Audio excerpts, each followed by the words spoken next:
Hi, my name is Lian Low, and I'm the LGBTIQ+ community officer with Diversity and Inclusion.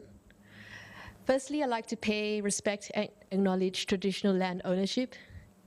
Deakin campuses are built on the traditional lands of the Wadawurrung people of the Geelong region, the Wurundjeri and Bunurong people of the Greater Melbourne region, and the Gunditjmara people of the Warrnambool region. Today, to celebrate IDAHOBIT, we are speaking with Dr. Kevin Murfitt, Senior Lecturer in Disability and Inclusion, who will share with us his journey as an advocate for our lesbian, gay, bisexual, trans, gender diverse, intersex, and queer community, as well as people with disability. On May 17, 1990, the World Health Assembly of the World Health Organization approved the International Statistical Classification of Diseases and Related Health Problems, which no longer listed homosexuality as a diagnosis. International Day Against Homophobia, Biphobia, Transphobia, and Intersexism, launched in 2004 to celebrate LGBTIQ+ people globally. Today we use IDAHOBIT on May 17 to champion inclusion and build a better world for the LGBTIQ+ community.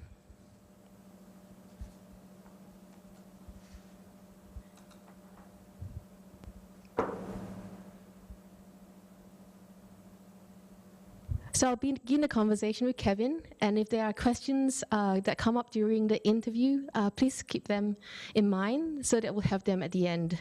And for those who are watching online, please send through your questions, and those questions will be forwarded on to me.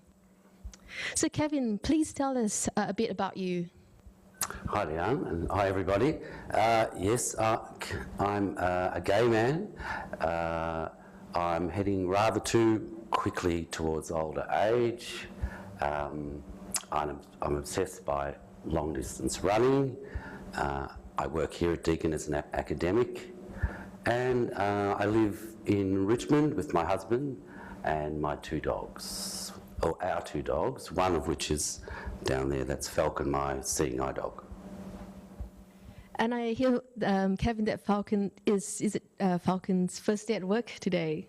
It is, yes. He's 18 months old and he's on his first day on the job. Amazing.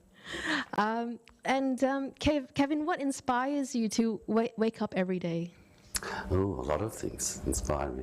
The fact that I do wake up every day is inspiring to me. But look, I have a very full life. I love my work.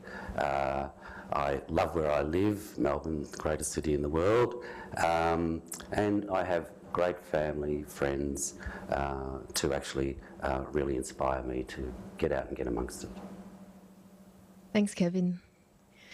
And what do you know about IDAHOBIT? IDAHOBIT, yes, it's only come on my radar the last couple of years, but it's International Day Against Homophobia and Intersex phobia and Biphobia and Transphobia. That's it. There's a lot of acronyms in our group. So I know it's a very important day to actually speak out, I guess, and stand together against homophobia and etc. Because, and it's the same with disability, actually, disability rights. It's the fear of the unknown that often drives prejudice and discrimination and becomes actually hurtful to people. So homophobia, etc., is really at the root of a lot of unnecessary prejudice and discrimination. Thanks, Kevin. And what motivates your human rights advocacy?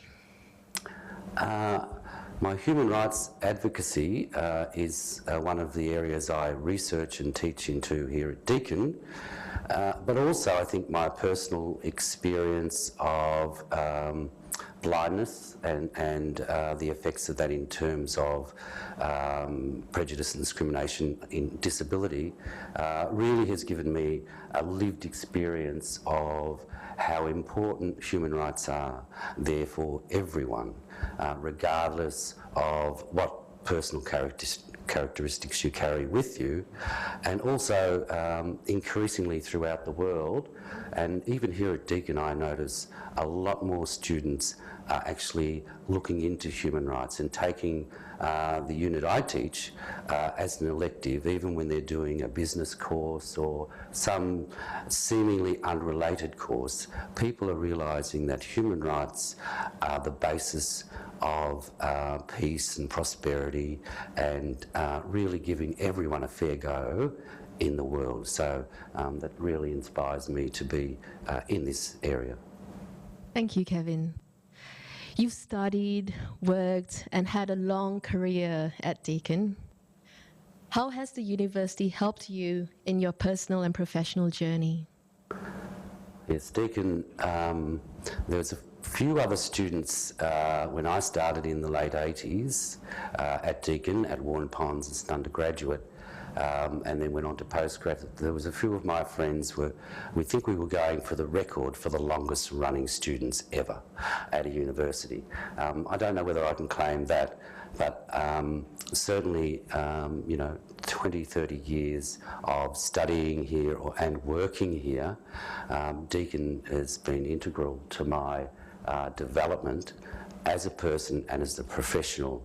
And most significantly, when I lost my sight or started losing my sight, I actually enrolled at Deakin University to try and develop some more skills to make myself more employable, given that I was losing my vision. And so Deakin were very, very inclusive. Even back in the 80s, 1980s, they were leaders in terms of disability support, and so they organised my books in alternative formats, audio. I did verbal exams. I had a bevy of volunteers who read all my books for me and to me, and so then leading into my academic qualifications and becoming an academic, Deakin really is a second home for me, and they've been instrumental in my success. Thank you, Kevin. We were talking before about the Disability Action Plan. Could you elaborate on that a bit? Because I understand that yourself and another colleague began the action plan. Is that correct?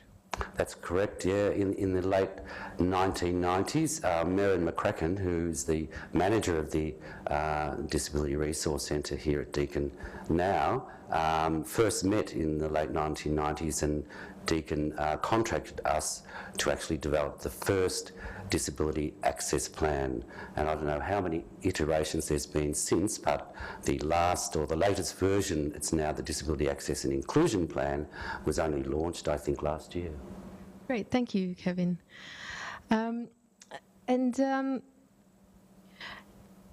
what is your experience of being a gay man? Yes, my experience of being a gay person is lifelong. So I always had an inkling, because of the culture in the 70s and 80s when I was growing up, was that homosexuals were shunned in public, and it wasn't welcoming for you to be out. So I went through my teenage years denying it to myself, thinking that, look, I'll meet someone that will sweep me off my feet and I'll be all fixed and that'll be fine.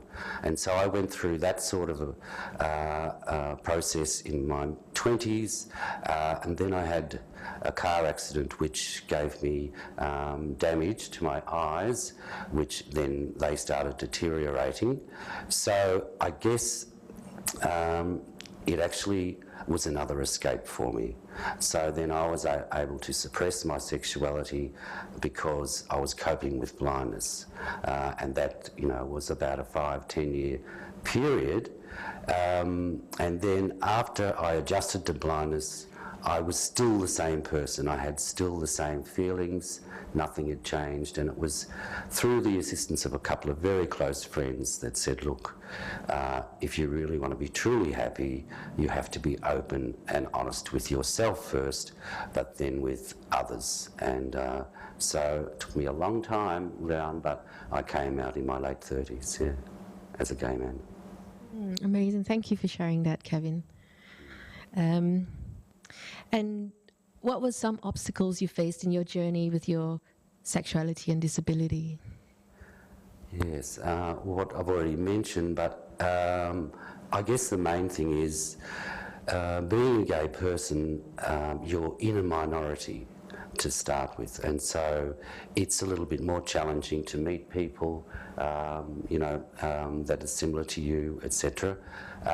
When you acquire a disability like blindness, then the world gets even smaller, and so especially in the gay community, because people have to be fairly, or did have to be, thankfully it's changing remarkably nowadays, but they had to be fairly surreptitious about meeting people, etc. And so, it was a smile, it was a nod, it was whatever it was. Well, because I'd lost my sight, I didn't have those cues to rely on.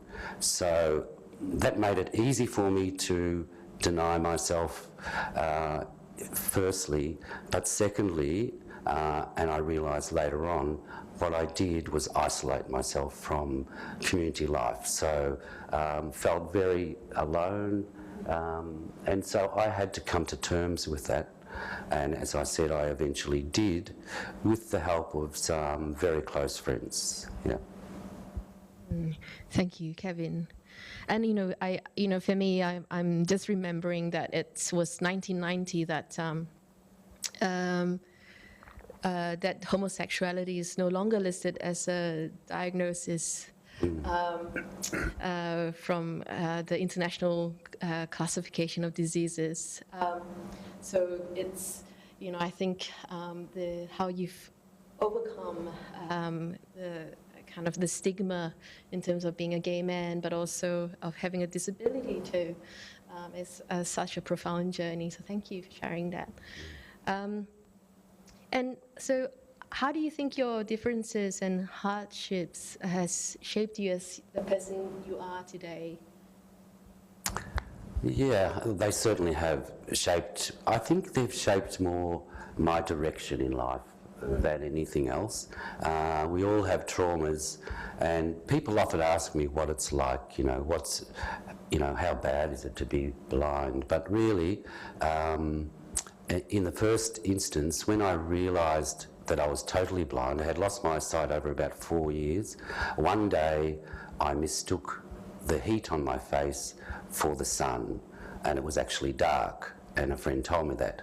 So then I realised I was totally blind. I had a couple of weeks of nightmares where I would think I was in a dark room and I couldn't find the door, and so that was the shock.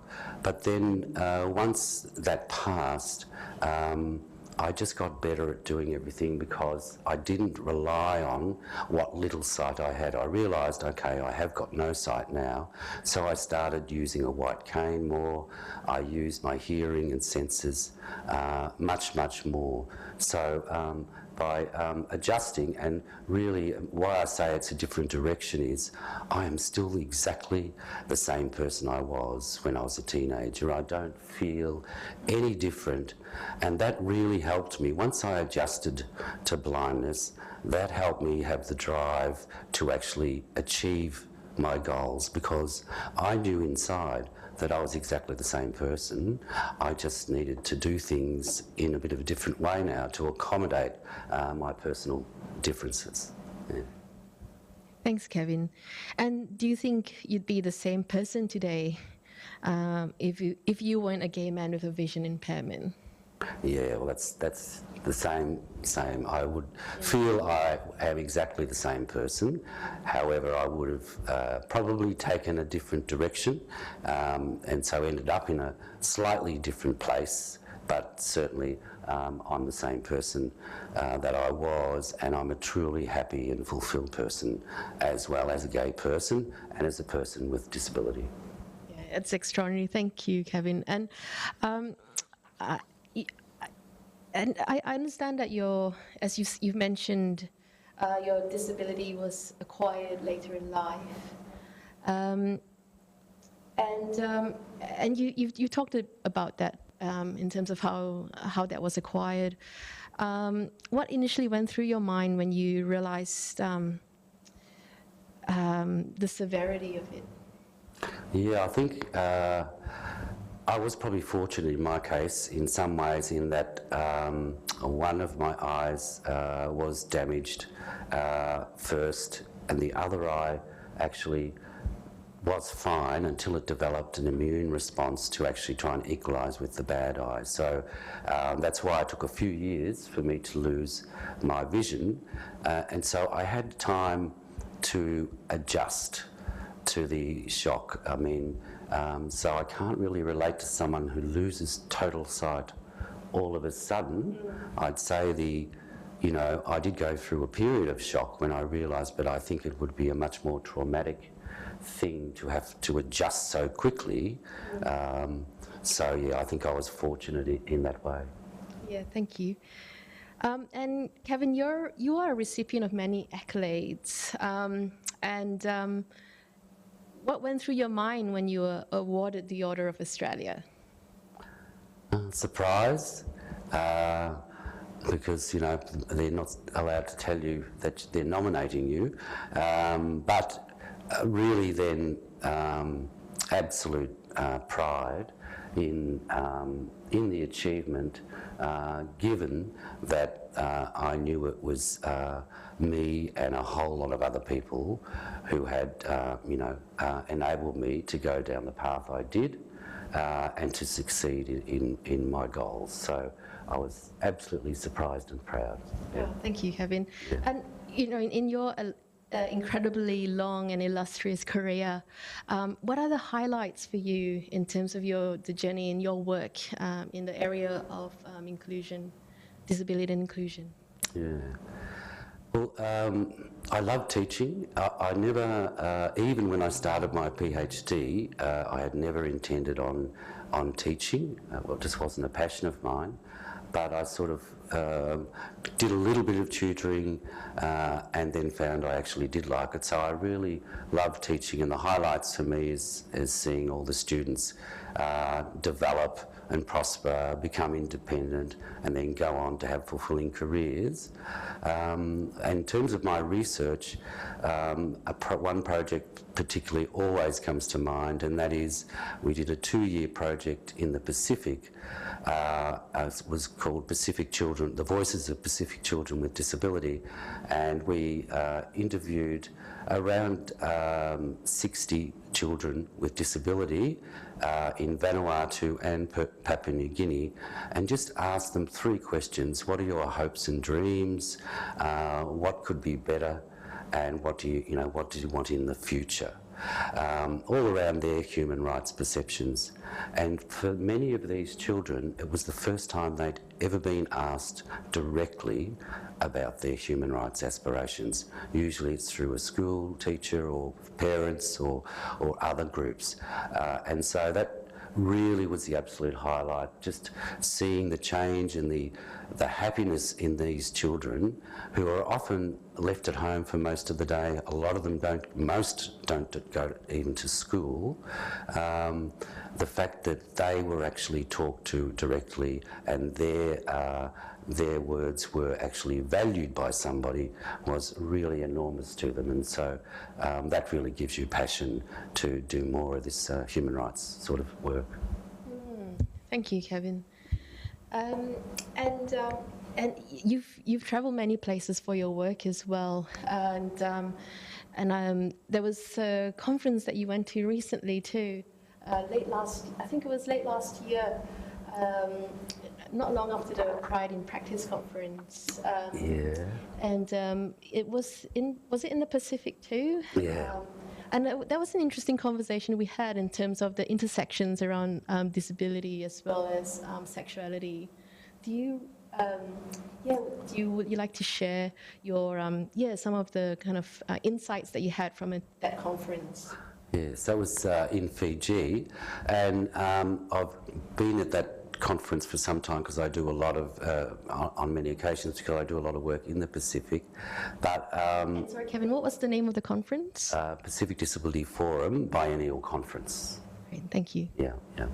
And so I was chair of a fund committee that decides on grants for Pacific countries, disabled people's organisations.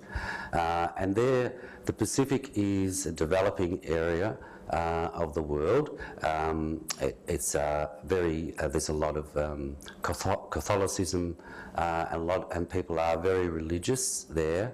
And the interesting thing at this one was, for the first time, at their outcome statement, where they say we, the Pacific Disability Forum, consisting of members, certain gender, young and old, all of those different attributes, actually for the first time discussed people with different sexualities. And it was a bold step for them to actually explicitly name it. And it really reminded me how far we've come in Australia in terms of sexuality and rights, gay rights, etc.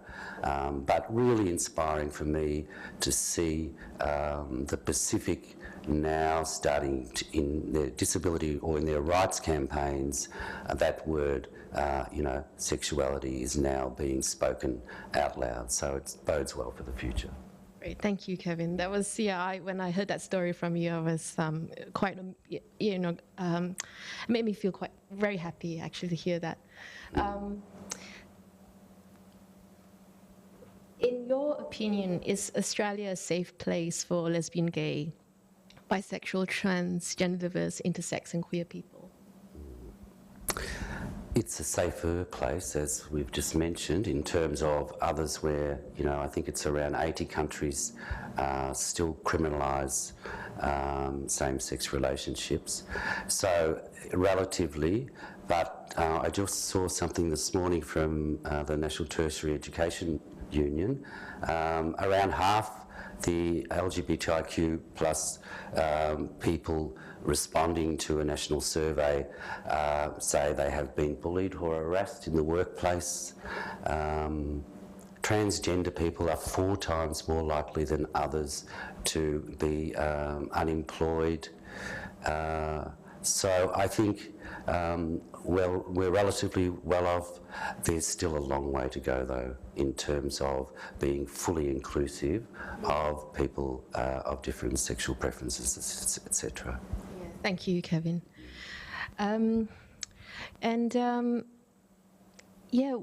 What advice would you impart onto people who are struggling with something that deeply impacts their lives?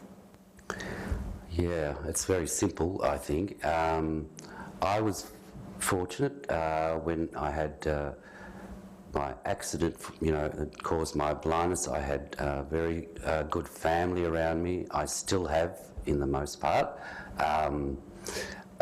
When I came out as a gay person, I did lose someone very close to me in terms of their support. But in any case, so good family support, friends.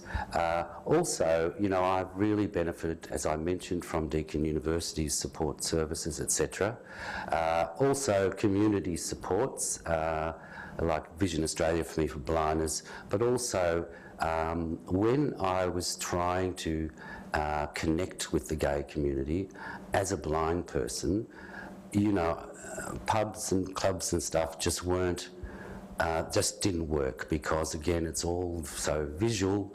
The noise means that I can't hear anything anyway, so I'm deaf and blind in those circumstances. So what I did was I joined groups through the Victorian AIDS Council, it was called then, but they ran fantastic courses, hobby-type courses, coming out courses, just social networks, and that's how I got to know a number of people in the gay community.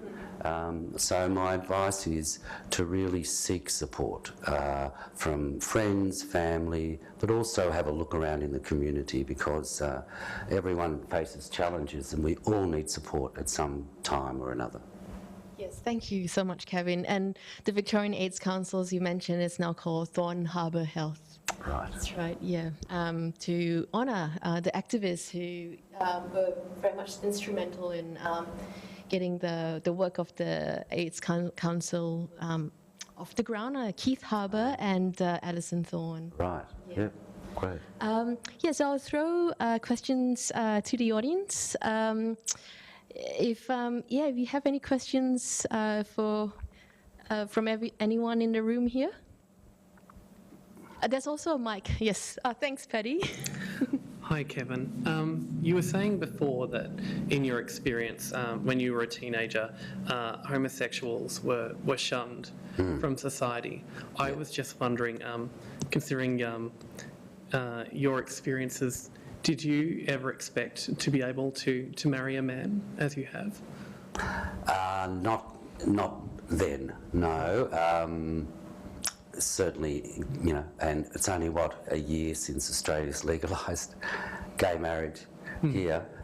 So no, it was the furthest thing from my mind.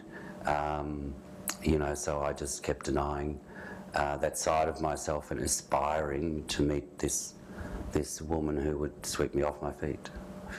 It just didn't happen. Yes.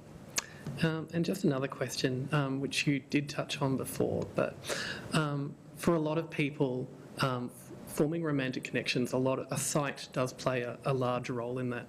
I was wondering, did you have any initial struggles forming romantic connections as you were beginning to lose your sight? Absolutely, yeah. And that was the main thing. You know, as I mentioned, you being gay and then also having a disability, you're in a very, very small community. And as you say, we live in a visual world, so it's understandable. But for me, I had to really work hard to find some alternative ways, safe ways, to actually meet people. Yeah. Thank you very much, Kevin. All right. Thanks for the questions, Eddie. And I have a question from our online audience. The question, Kevin, is, I often get asked if there was a specific moment when I realized that I was bisexual. Did you have a realization, or have you always just felt gay? That's hard. I always knew, since, you know, I wouldn't say before teenage years or earlier, but certainly in my teenage years, I knew just from the way my friends talked, you know, the boys talking together or whatever it was, I just knew I was somehow different. And then as I reached my 20s, etc., you know, becoming more aware, I realised, you know, what it probably was. But as I said, I was in denial at that time. Thanks, Kevin. Have we got any other questions from the audience here? I have a question also, Kevin. You mentioned your husband. Yes. What does your husband do? Francois is, he works in hospital or tourism, really. It's a place called Dialogue in the Dark. He's also a blind person, and he does tours it's down at Docklands, and it's a space that simulates Melbourne locations like a tram, like the outside the MCG, different things like that, but it's in a space that is totally dark. And so you go in there and you're given a white cane, given a few quick lessons, but then you have to navigate that space, all these different spaces. There's like a veggie shop and there's all different things, totally black, and Francois is a guide and of course does the debriefing afterwards, and so that's his main job, but he also does some work here at Deakin. He's a casual marker in the disability inclusion pathway and does some seminars, and I think actually does a bit of work helping with the accessible testing of IT systems here. Incredible. Thanks for sharing, Kevin. And what was your wedding like with Francois? Yeah, well, that was interesting. Australia just didn't quite make it in time. We got, tired of waiting for that to happen, and so I was going on sabbatical at University of Cape Town for 6 months last year, 2017, November, and so we decided that we would get married in South Africa. So we got married in Cape Town in a beautiful vineyard. We had about 80 people. A lot of people flew over from here and from other parts of the world, but I underestimated, and that's why I am now even more passionate about the rights for gay marriage, because that day was by and far the best day of my life. It will never be surpassed. So to be able to experience that, and we got married by a gay celebrant. She was an African person. She's just fabulous. So yeah, it was wonderful. That sounds amazing, extraordinary. Thank you for sharing. I'll throw it back to the audience. Is there any other questions? Oh, thanks, Naomi. I do have a question, but I don't know if I'm going to articulate it properly because it's a bit confused in my head even, but bear with me. So I am a health worker and I teach in health, and something that I have noticed, we're aware that, well, a few of us are aware that LGBTIQ plus individuals are at increased risks of poor outcomes if they don't receive sensitive and appropriate care. And in my experience, I don't really notice homophobia exactly, but rather an apathy or an ignorance around those that kind of care that is special care that is required. And I'm just wondering, Kevin, if you have any suggestions for anything that we can do to try to improve that. Right. I think,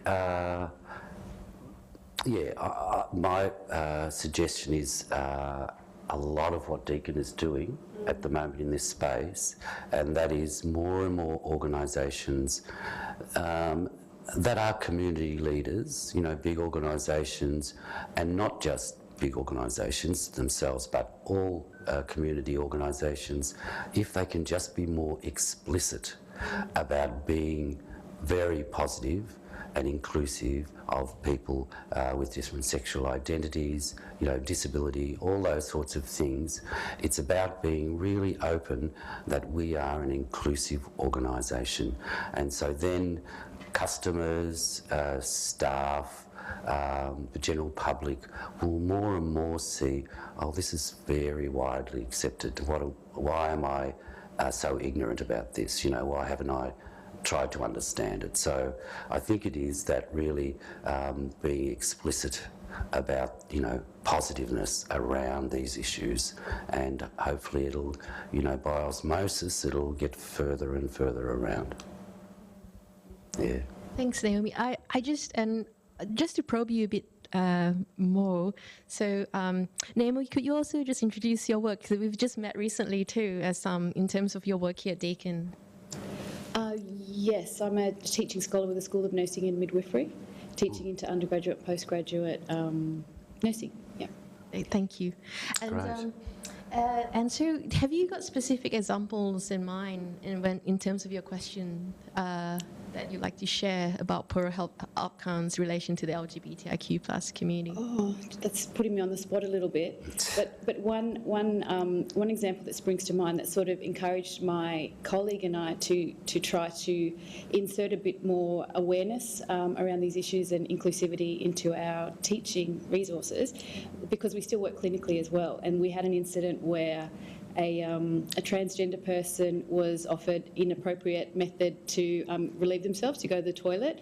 They identified as a female, but they were given a urinal to go to the toilet in, and which was pretty distressing.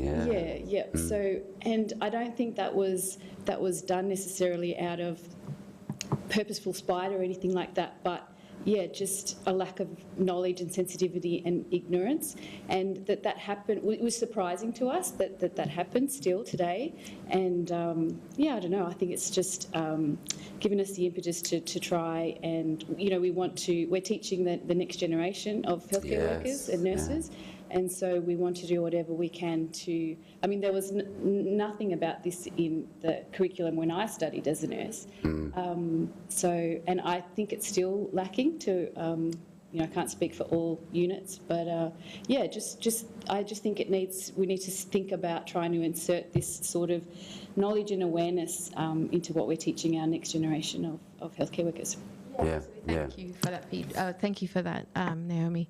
Have you a comment or thought around a reflection about what Naomi's shared, Kevin? Yeah, I think you've just reminded me that certainly the next generation is really important, but sometimes, and people fear the unknown, but often there's nothing to be unknown, if you know what I mean. So and increasingly I see it, which is encouraging, that professionals now really are so person-centred that they'll actually be directed in their support or care or whatever it is by the person. And so it actually empowers us who may be a bit fearful of, well, gee, I've never dealt with someone like that before, in saying, okay, well, how can I best help you? And those sorts of person-centred approaches will more than any other get the advice that we need to provide that inclusive service. So, and again, that's it's a matter of just demystifying those areas. Yeah. Absolutely, and I agree with you. Kevin, that's it's always about the person, and when you said person-centered approach, I think that's best practice, and in that situation when you share Naomi being disrespected and experiencing transphobia in a situation where it is already so. Being in a hospital, I can imagine I try to avoid hospitals as much as I can, and it would be such a situation of distress. Yeah, I think that's really key. I really liked what you said, Kevin, about asking the questions, and I think that sort of, hit something with me in terms of not being afraid to ask the patient. So, okay, how do we go about this? Yeah. What do you want me to do for you? How can I help you? Rather than making an assumption. Yes. Yeah, and often it's assumptions. They're not intended to harm, but it's because of that fear of the unknown. So yeah, sometimes it's hard to ask, but it's really, I think, the more we do it, the more comfortable we get. And as a person with disability, people asking me how they can best help me is the most beautiful question. It's a thrill to get a question like that, because it's the right question. Yeah. Thanks, Kevin. Thanks, Naomi. And have we got any other questions in the room as well?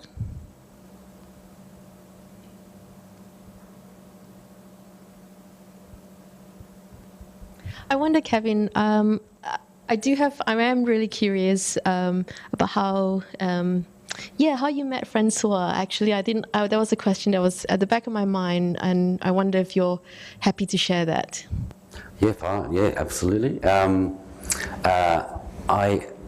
as I said, I do a lot of volunteer work in the Pacific. I have a very close friend in New Zealand who represents New Zealand in the similar work that I do, and so we're very good friends. I went to her place in Auckland for a holiday a few years ago, 7 years ago, I think, and as I was there, she is actually an expat South African, been in Auckland for now 20 years, but she was talking to a friend of hers from school in South Africa who happened to be Francois, and she had to go and do something, and she said, "Oh, Kevin, will you jump on Skype and just talk to Francois? I'll be back soon."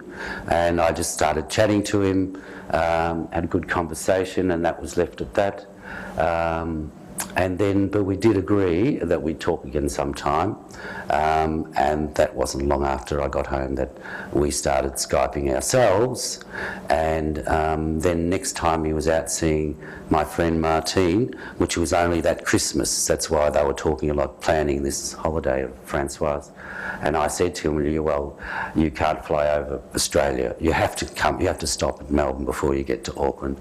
And he did, and met in person, and then that's how it all kept going. Oh, that's wonderful. Thank you so much for sharing. Yep. Yeah. And you've got here Falcon, your dog, and what's your other dog's name at home? Francois' dog is Nordic. Nordic. Yeah. Incredible. Yeah, they're great. Two Labradors, one blonde, one black. So, amazing. yeah. Naomi, thank you. Sorry, I was just wondering, Kevin, what units you teach into, or what are your units? Yeah. 2 units, undergrad units, HDS 210, which is diversity at work, a second year undergraduate unit, and human rights and advocacy, which is HDS 310, a third year undergraduate in the disability and inclusion pathway. Yep. Yeah, and it's great that when you, you mentioned in the beginning that you have a lot of students who go across disciplines to actively seek your unit. So those who study business or in the business courses, that this is that this is an area that they do know that they need to deepen their understanding and knowledge of. Yeah. It's really encouraging for what we're aiming for, because disabilities, 20% of the population. It's a fairly significant piece, and as I said earlier, human rights are really starting to come to the fore as the basic building block that our lives is built on. So yeah, it's really encouraging. Great. Thanks, Kevin. And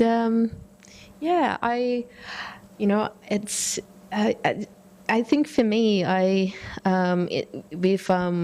what we've done here at Deakin in terms of IDAHOBIT, we've had in the past we've had the human library, and so last year you could borrow a member of the LGBTIQ plus community, whether they are a staff or student, and Kevin, it's so great to have this conversation with you, because we've wanted you to be part of the human library, and so today has been such a great in-depth conversation with you. I might. Are there any other questions, Claire? No, and anyone else in the room? Yeah. Okay. Is there anything else you'd like to add, Kevin, in terms of what the day is, we think about celebrations, but I guess also IDAHOBIT is a way to reflect on, how far we've come along, the work that we still have to do in a community. I know that in our community we've got within the LGBTIQ plus community, there is from being highly policed in the past, and the kind of criminalization aspect of it, because I'm just thinking about when the Victorian Premier apologize to gay men who have criminal records. Where recently in a very prominent LGBTIQ plus bookshop in Melbourne, there was an incident happened where the police actually raided the bookshop, but then it was through mistaken identity. And so it was such a, the police have also acknowledged that they've done a mistake. But I think about how in our community, when we have come so far, but then at the same time, how can we build trust in terms of authority, in terms of, in terms of the state also. I wonder if you got a comment around that, Kevin. Yeah, well, what I think about is, in terms of IDAHOBIT, homophobia, there's a high-profile footballer in trouble at the moment for social media comments about gay people going to hell. There's an argument going around now about freedom of speech, freedom of religion, all these things. But when I think about it, I think this is why IDAHOBIT and homophobia is so important, because that comment, which is just a passing comment according to that person, actually can send young people underground and also to ill health, mental ill health, because of them excluding themselves and hiding something that's natural to them, and even youth suicide. And so for me, homophobia is a really important barrier to full inclusion, and so we have to be clear, and really it's people that don't have the knowledge about sexuality and different sexualities, and often it's based on fear, so you avoid it, and therefore you're excluding just by the mere fact of avoiding people on those bases. So I think this sort of a day is really crucial to try and bring people up to awareness where, to be explicit about the support for people from different diversity groups. Yeah. Yeah, thanks, Kevin. I mean, I think where you mentioned in the beginning around, or when we're talking with Naomi around like poorer health outcomes with LGBTIQ plus community, but about having a person-centered approach around that fear of difference and the fear of the unknown. But just having having that kindness and compassion is just so important. I think, in terms of that sports person, I'm glad that, there is a disciplinary action that's being taken against his comments. Yeah.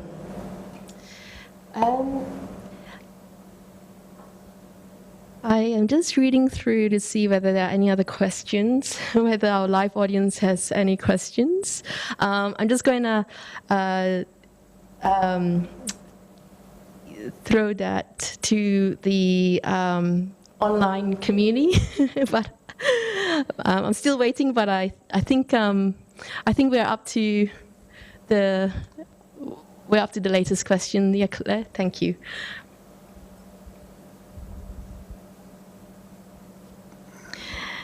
Okay, well, it's it's 2:50, and I think it's it's been such a wonderful time, Kevin, to have this opportunity to talk to you in depth, to get to know you better as a person as well, and to hear about your extraordinary journey for yourself, but also here at Deakin. So I really want to take this time to thank you, Kevin, for this interview, and being so generous in terms of in your conversations with us. And And so tonight, I'll just do a bit of a plug for the IDAHOBIT events at Deakin. So tonight, if you're in Geelong, you can join us at 7 p.m. at the Courthouse Youth Arts in a screening of 2 award-winning films, Thomas Banks' Quest for Love and Becoming Colin. And Deakin is the platinum sponsor of the Geelong Pride Film Festival, so just doing a plug. And then at Burwood tomorrow, so tomorrow the 17th of May, which is IDAHOBIT Day, Deakin Active has a walk or run at Gardeners Creek Trail. And I remember, Kevin, you said that you like running, so Yes. tomorrow. So there's a walk or run event for an IDAHOBIT fundraising thing. And when you complete the event, you can get a free coffee from Bendigo Bank through Sage Cafe and a free drink bottle from Deakin Active. So all this information you can find about IDAHOBIT, you can find on the Deakin LGBTIQ+ website. Right. Well, thank you so much again, everyone, for tuning in and everyone here in the room. And thank you, Kevin. It's been a pleasure, Leanne. And yes, happy IDAHOBIT Day to everybody tomorrow. Yes, that's right. Yeah. Great. Thank you.